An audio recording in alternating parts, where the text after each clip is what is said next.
فجربنا يا اولاد الولاء مش عارف اجيب لنا لقمه ولا على لقمه الطفوله يا اولاد ربنا ياخدها بحق جاه النبي قاعد الاقي جنب الطير هناك اتوكل طير اجيب الفيلم ده اهو. هذا ايه يابا؟ فين؟ فطير اه امك قاعده في البيت بتعمل ايه؟ عارف. تعرف ما تاكل انت ولا امك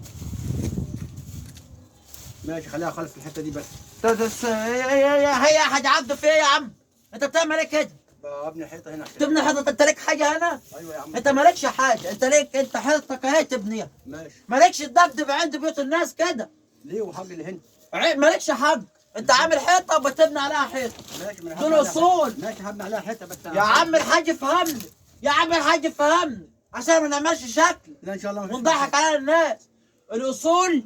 الاصول تبني حيطه انا اهو، مش تقعد توسع لغيرك. ماشي يا عم انا هبني ما تقعدش توسع لغيرك، الله يرضى عليك رب. احنا اتكلمنا وقعدنا كذا مره وما نفاش الكلام. اعمل لك قصه وبص انا مش عارف انا اقول لك ايه، والله الواحد زهق.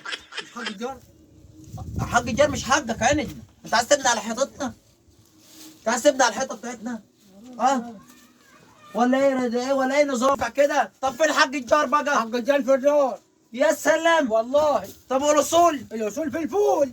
طب ده باين عليها بقى، دي هتشعل بقى، مش شعل ده هتشعل انا بقى. بخليك اركب عشان ابني يا عم الحاج انت تعمل لك حته حته هنا، تعمل لك حته طيبه هنا ماشي. طب يلا يا بقى امسح امشي كده اهو.